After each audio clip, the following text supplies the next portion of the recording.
বন্ধুরা, আমরা প্রত্যেকটি মানুষই স্বপ্ন দেখি, কিন্তু স্বপ্নের মধ্যে আমাদের কোনো নিয়ন্ত্রণ থাকে না। জ্যোতিষশাস্ত্র বলেছে যে প্রত্যেকটি স্বপ্নের পেছনে কিছু না কিছু কারণ লুকিয়ে থাকে।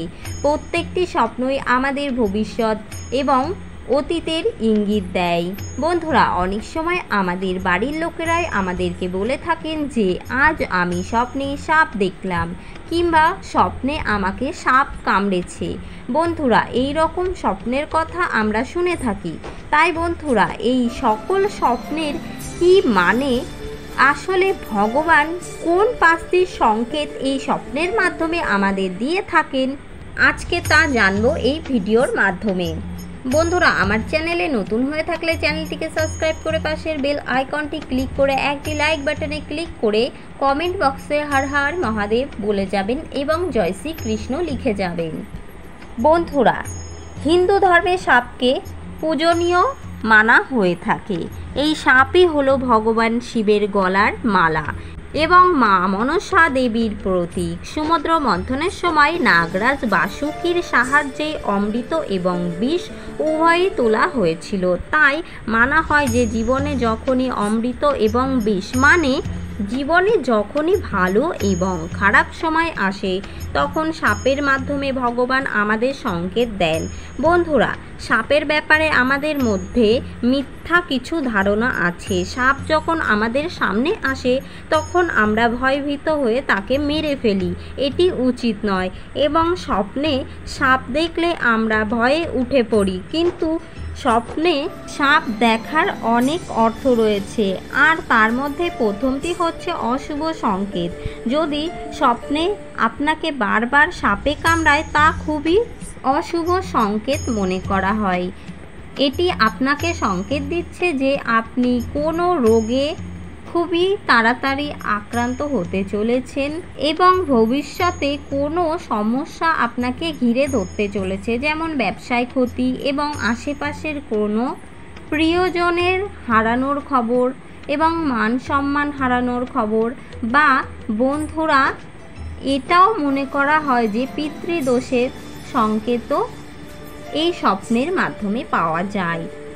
এই সমস্ত লক্ষণের মাধ্যমে ভগবান আমাদের বুঝিয়ে দেন যে কী কারণে এই স্বপ্নটি দেখছেন। যদি বন্ধুরা আপনারা বারবার একই স্বপ্ন দেখতে থাকেন, তাহলে সাবধান হয়ে যান। যদি আপনি স্বপ্নে কোনো জায়গায় সাপকে যেতে দেখেন বা আপনাকে দেখে সাপটি লুকিয়ে পড়ে, তাহলে এর মানে হচ্ছে ভগবান আপনাকে সমস্ত বাধা বিপত্তি থেকে রক্ষা করে চলেছেন। 3 নম্বর হলো, যদি আপনি কোনো মন্দিরে সাপকে দেখেন, তাহলে বন্ধুরা আপনি সেই দেব বা দেবীর পুজো কোনো মন্দিরে গিয়ে অবশ্যই দিন। এতে ভগবানের আশীর্বাদ প্রাপ্ত করতে পারেন। এরই সংকেত পাচ্ছেন এই স্বপ্নের মাধ্যমে। যদি বন্ধুরা স্বপ্নে দেখেন যে কোনো সাপ অনেক ধন সম্পত্তির উপর বসে আছে, তাহলে এটি বোঝাচ্ছে যে আপনাদের উন্নতির ওপর পিতৃদোষের প্রভাব রয়েছে, যার ফলে বাধা বিপত্তি আসতে চলেছে।